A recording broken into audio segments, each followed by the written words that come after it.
Bem-vindos ao ambiente de estudos do Med-Aula, aula hoje de obstetrícia, segunda parte da aula de assistência ao parto. Meu nome é Marina Neves, eu sou graduada em Medicina pela UFMG e fiz a minha residência em Ginecologia e Obstetrícia pelo Hospital das Clínicas da UFMG. Gente, essa parte de assistência ao parto, assistência clínica, ela é super importante.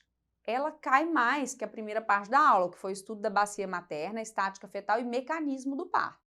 Assistência ao parto normal, a parte clínica, a parte bem científica, né, que modifica muito, né, hoje em dia, as boas práticas, assistência humanizada, a gente tem manuais do Ministério da Saúde publicados, então isso tem caído em prova.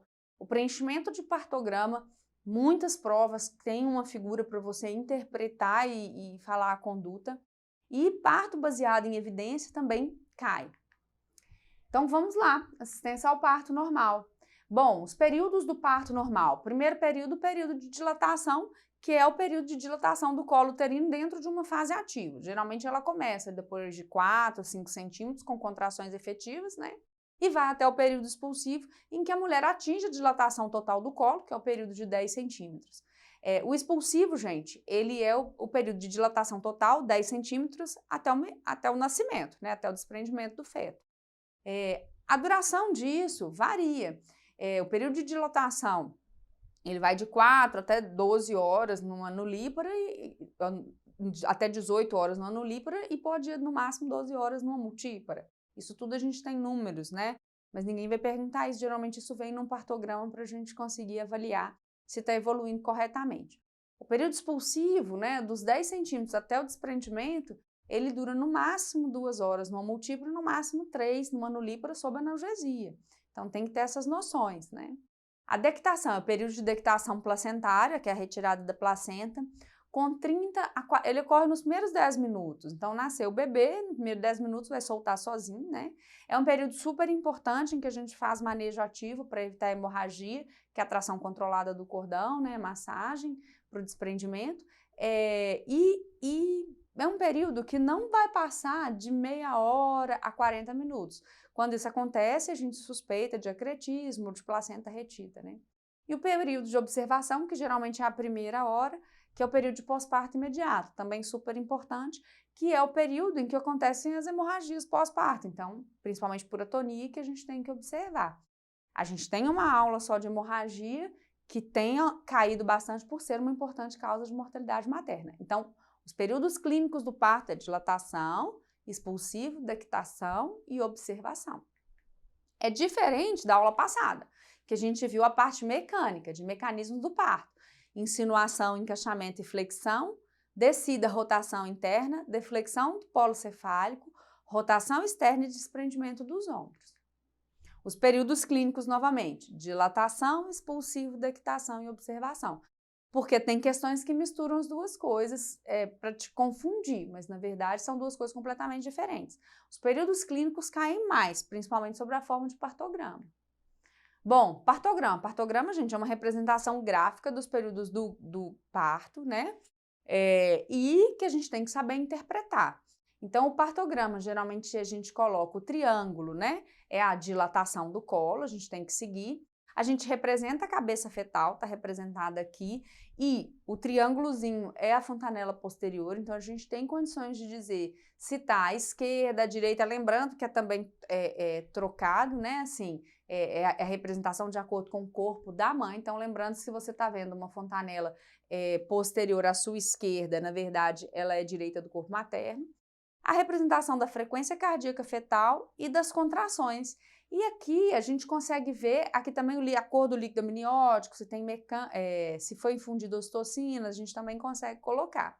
E o tempo de duração. Duas linhas são muito importantes. A gente inicia o partograma aqui, por exemplo, começou aqui, a gente já começa a linha, logo no quadradinho, né, no outro quadradinho, que cada quadradinho dura 1 hora, que é a linha de alerta, salta 3 quadradinhos, no quarto coloca a linha de ação. Quer dizer que na linha de ação tem que fazer cesariana em todo mundo? Não, só tem que saber que você tem que tomar alguma atitude se o menino não estiver nascendo ou que existe alguma distócia de parto. Quando a gente ultrapassa, e aí, gente, é a relação do triângulo com a linha de alerta e ação. Claro que tudo tem que ser observado, né?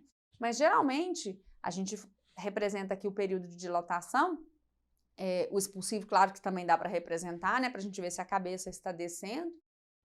Geralmente o triângulo não ultrapassa a linha de alerta, e isso quer dizer que foi um parto que correu tudo bem, como está representado nesse partograma que eu coloquei de exemplo, né?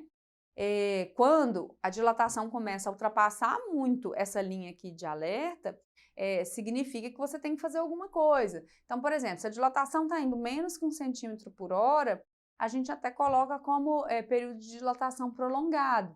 E aí, você tem que olhar, tem alguma coisa acontecendo? Pode ser uma desproporção cefalopélvica, por isso que não está dilatando, ou muito comum, padrão de contrações está ruim, é necessário iniciar a ocitocina, ou rompimento de bolsa, que é uma coisa recomendada até para regular as contrações. Então, num partograma, a gente tem algumas coisas muito importantes para observar.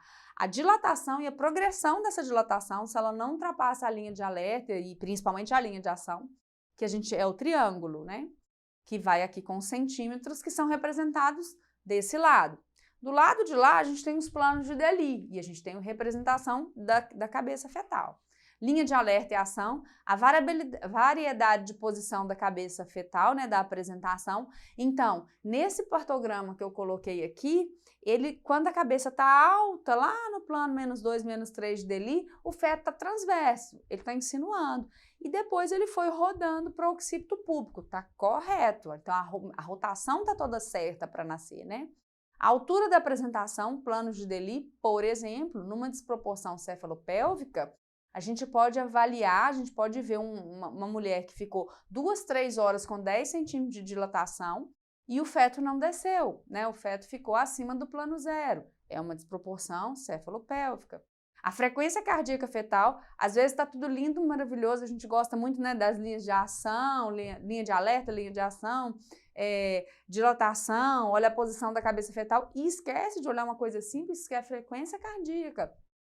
Às vezes vão te dar um partograma maravilhoso e aí tem uma frequência cardíaca fetal aqui de 90, te perguntando a conduta, tá correndo tudo bem, mas às vezes a resposta vai ser uma cesariana, né? Então tem que ter essa maldade. E aqui os padrões de contração, né? Então geralmente contrações até 20 segundos, elas são representadas por um X e são contrações ruins. Contração de 20 a 40 segundos são representados por meio quadrado, geralmente são contrações boas, e contrações de mais de 40 segundos é um quadrado colorido, também são contrações muito boas. Pelo menos 3 contrações em 10 minutos a paciente tem numa fase ativa depois de 4 centímetros, né? Às vezes o problema é esse, é uma paciente que começou um parto com 4 centímetros e tem uma contração em 10 minutos. O que é isso? Às vezes abriram um partograma muito precocemente, né? É uma paciente que ainda está em fase latente. Para estar em fase ativa, são pelo menos 2 contrações em 10. E um padrão de contração bom para um parto evoluir, 3 a 4 contrações em 10. Acima de 5, 6 contrações em 10, por exemplo, a gente já considera taxistolia, também já é um problema. Então, são coisas que a gente tem que avaliar para resolver as questões de partograma. Então, a dilatação e sua progressão, a linha de alerta e a linha de ação, a variedade de posição, né, a fontanela fetal e a descida dessa apresentação é importante, frequência cardíaca, padrão de contrações. Bom, então vamos ver mais um partograma aqui. Então, olha bem esse partograma e vamos saber a conduta. Então, a paciente que na primeira hora, né, foi aberto o partograma aqui com 3 centímetros, ela foi dilatando normalmente, observe que o triângulo não ultrapassa a linha de alerta, a cabeça fetal começou o trabalho de parto bem alta, tanto que não existe nem fontanela representada, porque quando está muito alto a gente não consegue ver a variedade de posição. E é um feto que ela já está há 2 horas em período expulsivo, né, com 10 centímetros, com uma cabeça fetal ainda transversa e ainda não chegou no plano 0. Isso já... Aí você olha, ué, mas já rompeu a bolsa? Já rompeu a bolsa aqui, ó. A bolsa já está rota, aqui na frente já foi rompida a bolsa, porque às vezes é um feto alto porque a bolsa está íntegra, né? E o padrão de contração, como é que tá? Tá bom? Tá ótimo. 4 contrações, olha ali, 4 contrações de mais de 40 segundos ali na última linha preenchida do partograma. Bom, o que é isso, gente? Quando o período expulsivo dessa paciente, então quer dizer, ela ficou mais de 1 hora ali, né, em período expulsivo, com a cabeça fetal na mesma altura. Isso fala a favor de desproporção cefalopélvica, né? Quando no período expulsivo a gente não tem modificação. Ou de uma outra coisa que eles falam também de Período pélvico prolongado, né, quando não tem essa progressão em toques sucessivos. Às vezes vem como período pélvico o período expulsivo. Uma outra coisa é que se a gente olhar a frequência cardíaca fetal aqui na última linha, ela está abaixo de 100, também não está bem, né? Então, é uma mulher que já está com 10 centímetros, um feto acima do plano zero e fazendo bradicardia. A conduta nesse caso, gente, é uma cesariana, apesar dela ter chegado aos 10 centímetros. Dilatou bem, mas o feto não desceu. Ah, mas e se esse feto tivesse no +2 em occipito púbico e com um sofrimento fetal, né, com uma frequência mais baixa? Aí seria aplicável fórceps, né? A gente sabe que para a gente aplicar fórceps, a gente não consegue fazer isso durante o período de dilatação, a gente só consegue fazer no expulsivo. As condições básicas para aplicação de fórceps, um fórceps de Simpson, por exemplo, que é o que a gente mais usa, né?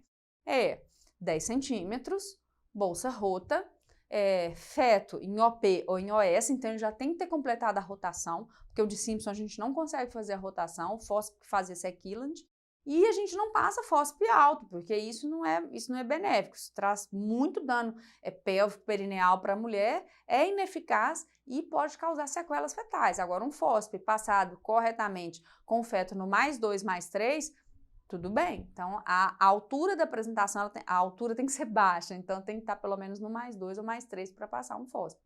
Mas nesse caso não tem jeito, é um feto que está acima do plano zero. Isso é um DCP clássico, né, desproporção cefalopélvica clássica, e a conduta é cesárea. Então, olha aqui um processo, uma questão, né, do processo de seleção unificado do Ceará. Você assume plantão no centro obstétrico e se depara com um partograma abaixo.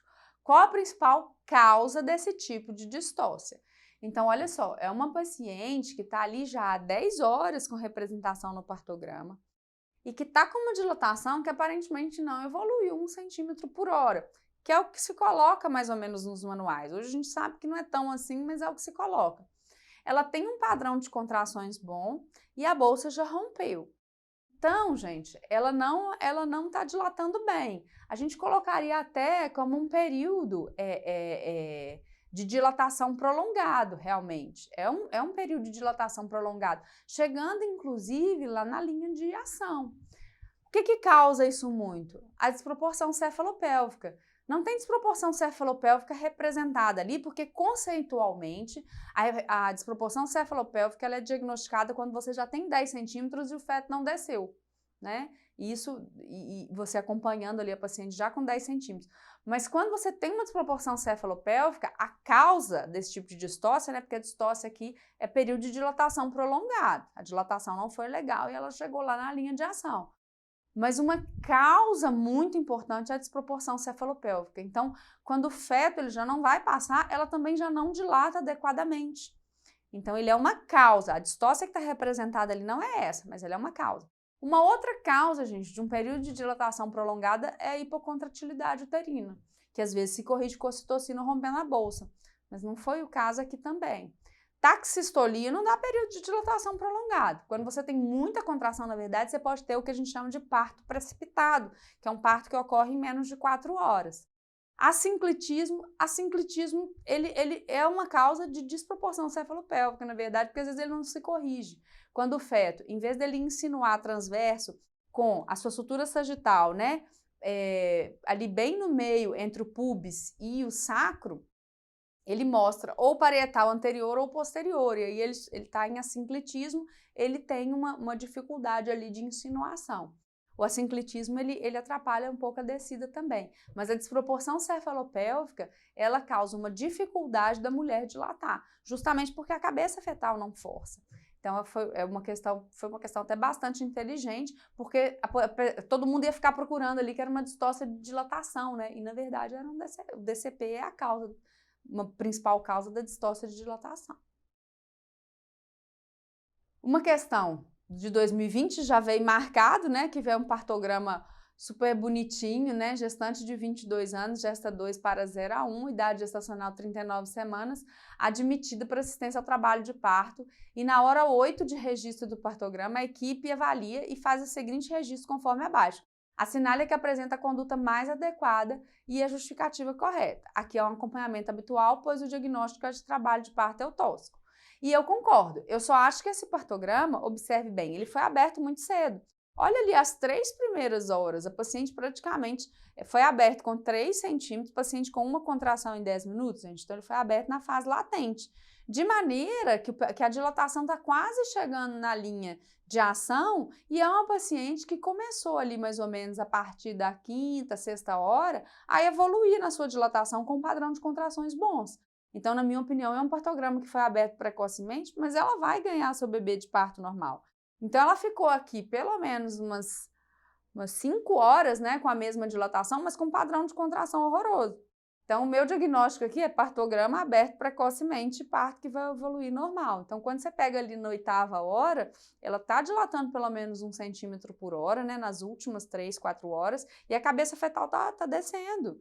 Então, tá tudo bem, né? É uma questão maldosa, porque ela está chegando na linha de ação, você fala assim, não, tem alguma coisa errada com esse trabalho de parto. Não, não tem, simplesmente abrir o partograma cedo demais. Agora aqui, deambulação materna, pois o diagnóstico é de parada secundária de descida. Parada secundária de descida é quando a mulher dilata e a cabeça não desce, mas na verdade ela começou a descer a partir do momento que ela começou a contrair. Operação cesariana, pois o diagnóstico é desproporção cefalopélvica, não é, porque o diagnóstico clássico de DCP ele é feito com 10 centímetros, a dilatação completa e cabeça alta. Então não é.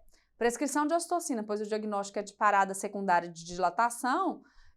Parada secundária de dilatação é aquele trabalho de parto que começou e fica 2 toques consecutivos, né, com intervalo de 2 horas sem nenhuma evolução.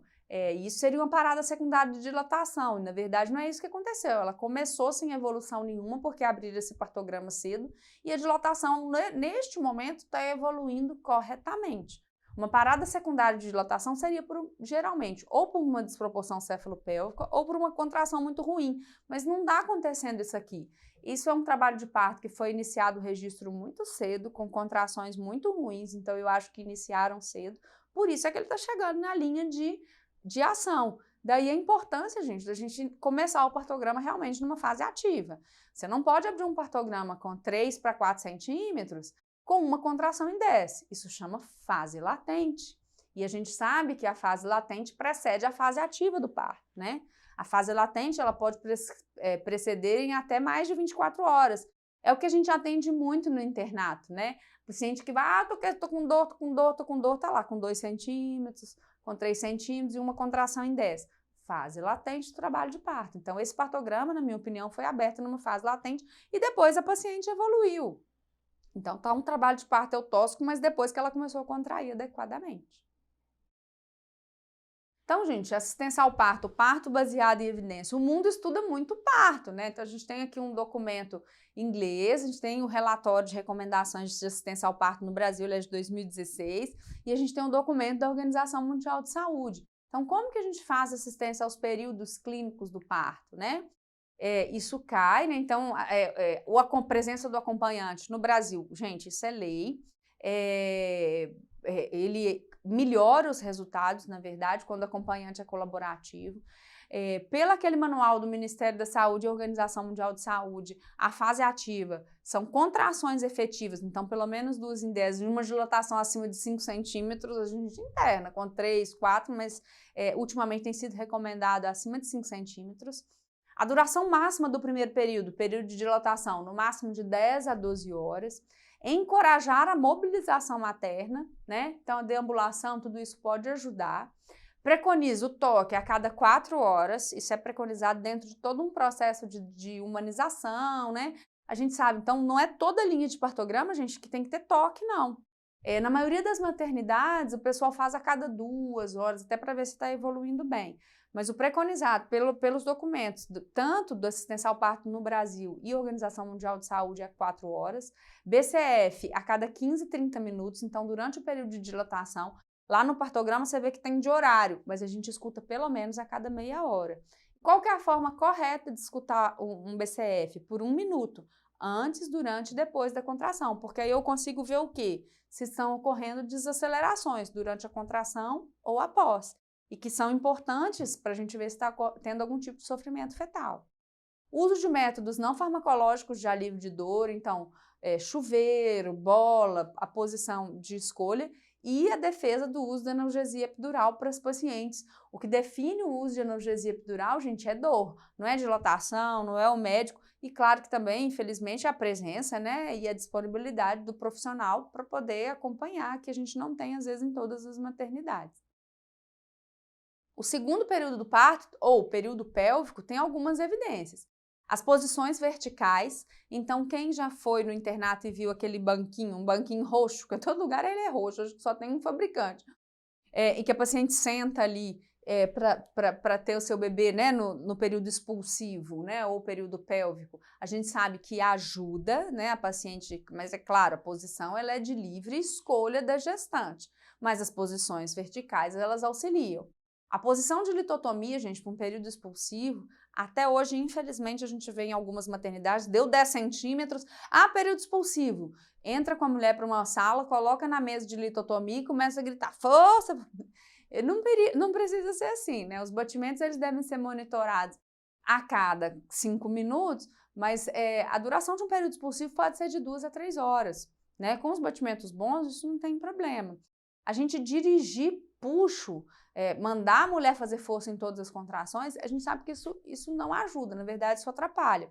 Porque quando você está com 10 centímetros de dilatação e a cabeça do bebê ainda está um pouco alta, ela não sente isso.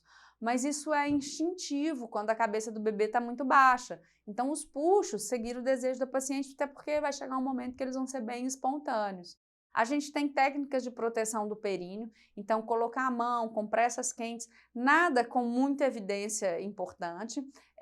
Agora, manejo ativo do terceiro período, ele é importante e ele inclui o clampeamento tardio do cordão, na verdade a gente diz oportuno, de 1 a 3 minutos, né? A maioria das maternidades com 1 minuto, as berçaristas nos avisam para a gente clampear, se o bebê estiver bem, né? Porque a gente sabe que esse primeiro minuto é muito importante para a prevenção de anemia neonatal, né, e nos primeiros meses de vida do bebê. Então, a gente não faz clampeamento imediato e precoce do cordão, a gente chama de tardio ou oportuno, que é de 1 a 3 minutos. Leve tração no cordão e a massagem uterina ou manobra que a gente chama de Brent Andrews, que a gente endireita o útero para sair. É um pouquinho desconfortável para o paciente, mas o manejo ativo do terceiro estágio, né, ou da equitação ativa de placenta, junto com a administração de ocitocina intramuscular logo depois que o bebê nasce, são medidas importantíssimas na prevenção de hemorragia puerperal. Então, isso é recomendado pela Organização Mundial de Saúde e pelo Ministério da Saúde no Brasil. Então, assistência ao primeiro período, a posição é livre escolha da gestante, tá, gente? Tem que ficar em pé e andando, não. Livre escolha da gestante durante todo o período de dilatação. No período expulsivo, a gente sabe que as posições verticais, ou a verticalização, ela é melhor. Ela está associada a um período expulsivo mais rápido, ela está associada a batimentos cardiofetais mais tranquilizadores. A mulher deitada, é mais comum você pegar um BCF de 100 e você ficar mais preocupado. Então, a posição de litotomia hoje não, só realmente se for um desejo dela. Algumas coisas, gente, e a gente vê muito, porque vocês estão no internato, cada vez mais chegam os planos de parto, né, e a gente vê isso, coisas que já não se usam muito nas maternidades, mas que eventualmente vêm nas provas. Clister e tricotomia, a gente não faz, deixar paciente em jejum em trabalho de parto, jamais, cardiotocografia e admissão contínua. Se vocês assistem aquelas séries americanas, então toda mulher ganhando neném tá lá com uma fita presa aqui, monitorizando os batimentos cardiofetais, a gente sabe que a ausculta intermitente, né, de 30 em 30 minutos, ou, né, de 5 em 5 ali no período expulsivo, 30 em 30 no período de dilatação, 5 em 5 no expulsivo, ou uma cardio contínua, os resultados são iguais nas pacientes de risco habitual. Eventualmente, se você pegou uma bradicardia na sua ausculta, você pode ligar uma cardiotocografia, né? Então, fazer cardiotocografia para todo mundo que chega em trabalho de parto, vamos monitorar 10 minutos, depois a gente tira a gestante. Não, e contínua durante o trabalho de parto também não, até porque isso limita e é bem desconfortável para a paciente. A gente vai ver isso muito nessas séries americanas por causa da indústria de processos, mas processos médicos, né, processos de questionamentos jurídicos, enfim, mas isso não traz vantagem. Amniotomia de rotina, romper a bolsa, né, chegava na maternidade 4, 5 centímetros, rompe bolsa e licocitocina para nascer rápido. Na verdade, isso não traz nenhum benefício, né? A miotomia, ela é feita naqueles casos que você quer avaliar, você pode suspeitar de líquido meconial, alguma coisa, então você faz, ou situações em que você precisa melhorar o padrão de contração. Tudo bem. Ocitocina de rotina também não, então a gente utiliza mais nas distócias, né, nas paradas secundárias de dilatação por hipocontratilidade. Episiotomia de rotina, então, de forma nenhuma. Quando eu fiz residência, a gente tinha uma taxa de episo no hospital, assim, alta, hoje cada vez mais baixa. Episiotomia é muito questionada, a gente tem estudos mostrando apenas que a episiotomia protege de traumas perineais posteriores graves. O que é isso? Laceração de 3º ou 4º grau, né? Então, as lacerações de 3º ou 4º grau, que são aquelas que pegam esfíncter anal e até mucosa, que seria o 4º grau, a episiotomia poderia proteger, mas aí são episiotomias seletivas, pacientes com corpo perineal curto, eventualmente num parto com fórceps, um bebê muito grande, mas aí tem que ser clinicamente avaliado caso a caso. As taxas de episo hoje nos hospitais têm despencado. A gente sabe que não protege com relação à incontinência urinária e fecal. Antigamente a gente achava que estava super ajudando e protegendo a paciente, e hoje a gente sabe que não está. A manobra de Christeller, que é empurrar o fundo uterino, também totalmente proscrita. Antisepsia perineal com clorexidina também não é necessário. É água e sabão para evitar contaminação grosseira. Bom, questão do processo de seleção unificada do Ceará. Larissa, 20 anos, primeira gestação, admitida com queixa de cólica e perda de tampão mucoso.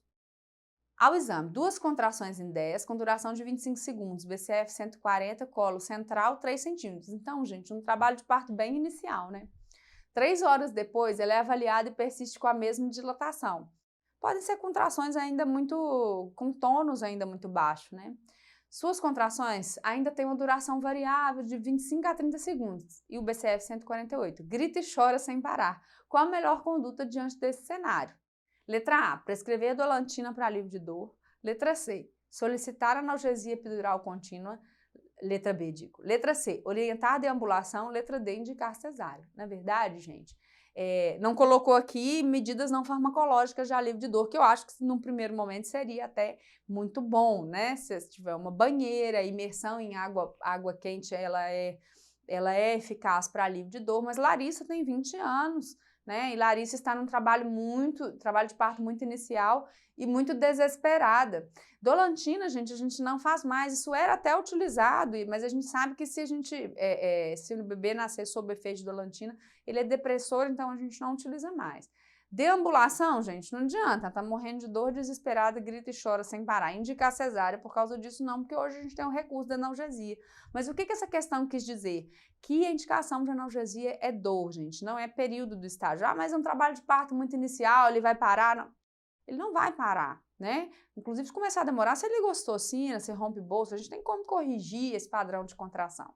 Então, solicitar uma analgesia peridural contínua, né, que é com catéter, para que possa ser repicada a cada 2, 3 horas, né, de acordo com a dor da paciente, é super benéfico e faz parte, inclusive, da humanização.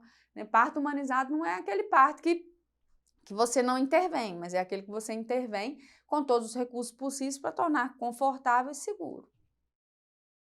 Uma outra questão é uma questão mais antiga, mas que também cai muito bem hoje. Analise a alternativa que corresponde corretamente à pergunta abaixo. Qual prática é recomendada como regra geral e com base em evidências na assistência ao parto? Ligadura tardia do cordão umbilical. E aqui tardia ele coloca depois do 1º minuto. Então, quando fala ligadura precoce, ele é no 1º minuto. E depois do 1º minuto ela é tardia. Hoje em dia a gente utiliza mais oportuna, entre o 1º e o 3º minuto. Por quê? Porque a gente sabe que depois de 3 minutos já passou todo o sangue que tinha que passar e vai aumentar o risco de hemorragia. Então, mas a partir do 1º minuto é recomendado. Agora, episiotomia quando o feto for prematuro para evitar hemorragia intracraniana. Na minha época tinha essa coisa de episiotomia ampla para feto prematuro. Gente, o feto prematuro ele é pequeno, então o períneo da mãe não causa nenhum tipo de trauma. Quando a prematuridade ela é muito extrema, na verdade, a gente faz a cesárea, né? Enema da fase inicial do trabalho de parto para diminuir o risco de infecção puerperal, não. Então, o clister, né, o enema, isso não faz diferença nenhuma e a paciente evacuar não faz diferença. Infecção, gente, inclusive de lacerações, infecção de episo, são muito raras. Castocografia de rotina na admissão para reduzir mortalidade neonatal, isso não ajuda. A ausculta intermitente e avaliação de risco, isso resolve, não precisa de cardio para isso. Letra E, aminotomia em torno de 4 centímetros de dilatação, isso era uma mania, né, para melhorar o padrão de contração e nascer rápido, e isso não faz parte de boa prática. Agora, ligar o cordão umbilical depois do primeiro minuto, tá correto. Coloquei também, gente, aqui, então, a gente viu os períodos clínicos do parto, um pouquinho sobre o partograma, uma parte sobre indução do parto. Todo plantão que vocês chegam tem um paciente induzindo. Por que motivos? Então, a gente tem algumas indicações. Gestação de 41 semanas ou mais, a maioria dos hospitais universitários utiliza 41 semanas. Ah, mas não pode ir até 42? Bom, sob vigilância rigorosa, teoricamente pode, mas a gente tem um aumento aí de mortalidade de 1 para 1000, isso tem que ser explicado. Síndromes hipertensivas, então, paciente pré-eclâmpsia, chegou a 37 semanas, induz, ou até antes, né, se isso for possível. Diabetes, se o paciente tem um diabetes gestacional, mesmo que bem controlado, a gente não passa de 40 semanas. Para cada situação, a gente tem um tempo máximo de gravidez, né? Rotura prematura de membranas, minha bolsa rompeu, o colo fechado, é cesárea? Não, você pode induzir. E a gente tem métodos para isso, né? Decesso, né, ou óbito fetal, a gente não opera, exceto pacientes com 3 cesáreas, não tem jeito, né? E geralmente a gente não induz, mas decesso fetal é uma situação, infelizmente, mas que a gente induz e é benéfico para a paciente que ela não seja operada por esse motivo. Crescimento intrauterino restrito, então o feto tem um crescimento intrauterino restrito, mas ainda com uma vitalidade preservada, e a gente chega ali 37 semanas, a gente induz. Oligohidramino idiopático, até 38 semanas também a gente induz. A gente pode induzir de algumas formas, como isoprostol, que é aquele comprimido, né? Com ocitocina, com balão, método de Krause. E o que vai mandar, gente, o que a gente vai usar são as condições do colo. Quando a paciente tem um colo uterino muito fechado, posterior ou grosso, a gente precisa de fazer o que a gente chama de maturação cervical, que a gente faz como isoprostol, são esses comprimidos que a gente coloca a cada 4 ou 6 horas, né? Eu coloquei aqui as recomendações da FIGO, isso a gente acha na internet, toda maternidade tem, porque a gente usa o misoprostol para preparo do colo, para indução do parto, mas a gente usa, é o famoso Citotec, né, para indução de abortamento, nos casos de óbito embrionário, né, então a gente utiliza. Então, a paciente que a bolsa, vamos supor a situação, a bolsa rompeu 40 semanas, está com colo pérvio de 1 centímetro, grosso posterior. Adianta eu ligar a ocitocina para ela rachar de contrair com colo ruim, gente? Isso não adianta. Então, você tem que preparar o colo com misoprostol. Ele é uma forma, né? Ocitocina é aquela paciente que já chega com colo bom. Já tem 2 partos normais, está com 4 centímetros, mas com contrações ruins, e eu preciso resolver esse parto, porque a pressão subiu ou porque a bolsa já rompeu. Então, ocitocina é um método de indução. E o balão, o método de Krause, eu coloquei aqui, existe esse balão para vender, que a gente coloca, passa o espéculo, passa no orifício do colo e infla o balão para que esse colo dilate quando ele está muito fechado. A gente improvisa isso com sonda de Foley, né? Sonda vesical de demora na maternidade, a gente passa a sonda, infla o balão com a água bidestilada ou soro fisiológico e coloca um pezinho para tracionar, é um método mecânico de preparo do colo. Por quê, gente? Porque o misoprostol ele é contraindicado, ele eventualmente pode causar taxistolia e ele é contraindicado em pacientes com cesárea anterior. Então, às vezes a paciente tem uma cesárea prévia, rompe bolsa. Bom, se ela não entrar em trabalho de parto espontâneo, virava cesárea em todas elas. Mas hoje a gente tem um método de balão, um método de Krause, que pode dilatar esse colo e ela começa a contrair, ou depois liga a ocitocina. A ocitocina a gente usa com parcimônia, mas ele não é contraindicado em pacientes com cesárea prévia. Então, dependendo das condições do colo, nós vamos usar misoprostol, ocitocina ou método de Krause ou balão nas pacientes com cesárea prévia. E isso depende, gente, da avaliação do colo. Vocês não precisam decorar essa tabela, porque geralmente houve um colo muito ruim, posterior, grosso, muito pouco dilatado, houve um colo muito bom para você só ligar a ocitocina, né? E o ruim você tem que amadurecer com misoprostol ou com balão. Então, existe um índice, uma avaliação numérica, a gente faz isso na maternidade, a gente chama índice de Bishop, em que você pontua várias coisas, e se essa pontuação for muito alta, essa paciente, né, acima de 9 ela é candidata à ocitocina, abaixo de 5, misoprostol, entre 5 e 9, a gente tem que individualizar, se tem parto normal anterior, se o bebê é pequeno. Então, assim, ó, altura da apresentação, quanto mais baixo, mais pontua. Dilatação cervical, quanto maior, mais pontua. Apagamento do colo, né, que é a grossura do colo. Claro que um colo mais grosso é mais difícil de dilatar, um colo mais fino dilata rápido. E a gente consegue ver isso com o nosso exame de toque. A posição, quanto mais anteriorizado o colo, melhor. E quanto mais amolecido o colo, melhor também responde a ocitocina, talvez não precisaria de misoprostol. Então, quanto mais baixa a pontuação, mais você vai precisar do misoprostol ou de um amadurecimento cervical com balão, e quanto mais alta só a ocitocina resolve. Mas geralmente o colo ele vem de uma forma que a gente consegue avaliar, ou vai vir um colo 2 centímetros grosso, ou vai vir um colo 5 centímetros no paciente multípara, entendeu? Mas só para saber quais são os parâmetros que a questão vai te dar, às vezes não te dá nem todos os parâmetros, porque às vezes já é um colo ruim, e aí você já sabe que tem que usar misoprostol mesmo. Vamos ver uma questão aqui de 2018. A indução do parto pode diminuir a mortalidade materna em casos como gestação prolongada, bolsa rota e pré-eclâmpsia. Quer dizer, para você não ter que fazer cesárea. O sucesso da indução do parto depende de um bom conhecimento do tema. Em relação à indução do parto, assinale a alternativa errada. E a alternativa errada deve ser evitada em feto morto, muito pelo contrário. Quando chega um feto morto, na verdade, se tiver como induzir, a gente vai induzir, para evitar cirurgia, sangramento, enfim, nessa mãe. Agora, a escolha do método farmacológico para indução deve basear no score de Bishop. Quanto maior o score, maior a probabilidade de boa resposta à ocitocina, ok, acabamos de falar. É necessário certificar-se da vitalidade fetal antes de iniciar esse procedimento nos casos em que o feto estiver vivo? Sim. O que a gente faz na maternidade? Uma castotocografia e avalia se a gente pode induzir ou não, né? Pode ser utilizadas medidas farmacológicas, misoprostol e ocitocina ou mecânicas, sonda de Foley. Ok. Uma questão da Unifesp, primigesta de 25 anos de idade, 37 semanas, com ruptura prematura de membranas a 8 horas e ausência de sinais ou sintomas de infecção amniótica. Vitalidade fetal preservada. Ótimo. Então, olha só, a bolsa dela rompeu a 8 horas. Ela é 37 semanas. Então, quando a gente fala ruptura prematura de membrana, gente, é porque a bolsa rompeu antes do trabalho de parto. A ruptura prematura pré-termo de membranas é um termo à parte, né? Que é quando a bolsa rompe sem trabalho de parto, ainda por cima o feto é prematuro.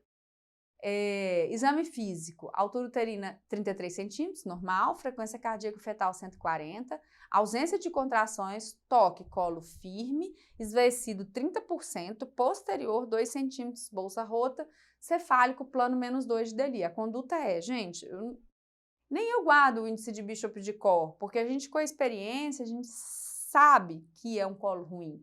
É um colo grosso, gente, 30% de apagamento é pouco. Ele é um colo posterior, ele é um colo 2 centímetros apenas, ele é firme, ele não vai responder a ocitocina. Então, o que a questão queria saber? A conduta. Maturação cervical com misoprostol. Foram bonzinhos, não cobraram nem a dose, que a dose para parto é 25 microgramas, né? E a gente vai colocando a cada 4 a 6 horas de acordo com o protocolo do serviço. A gente pode chegar a colocar 800 microgramas para indução de abortamento. Então, quanto mais para parto, a dose ela é menor, porque o útero responde melhor também.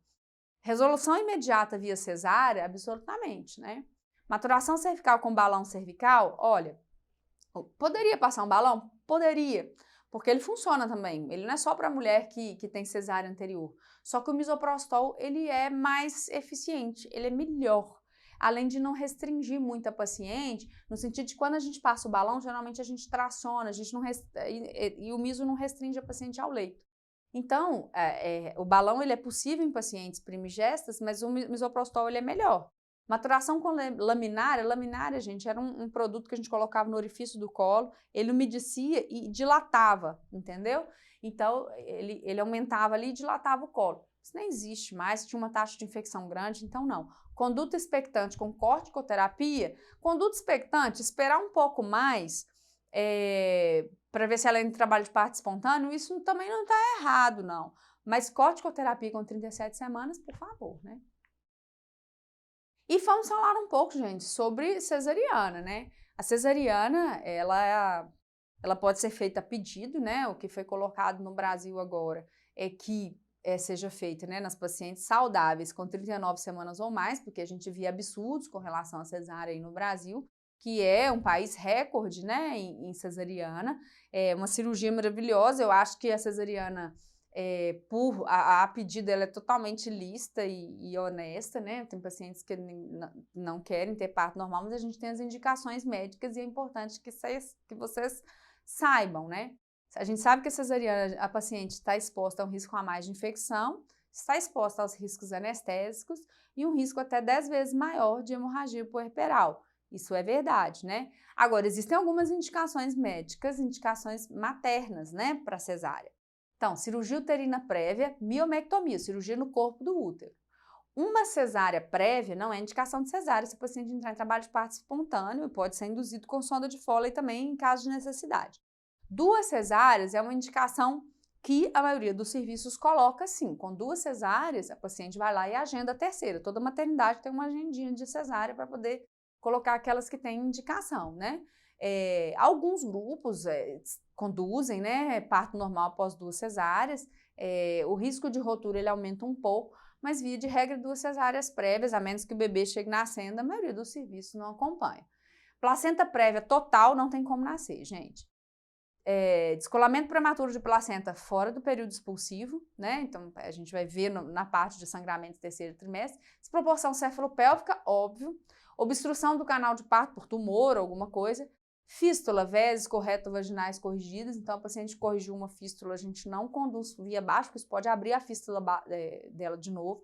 História de acidente vascular. Estenose, coarctação, aneurisma de aorta, então algumas cardiopatias graves e descompensadas, a paciente vai fazer cesárea. Câncer cervical invasor, então tem um brocotoma no colo do útero, não tem jeito, né? E isso piora, assim, o prognóstico do câncer dela. Então a gente inutila também, porque tem um câncer bem no colo, não faz sentido. Agora, NIC, gente, NIC 1, NIC 2, isso aí pode ter parto via baixo.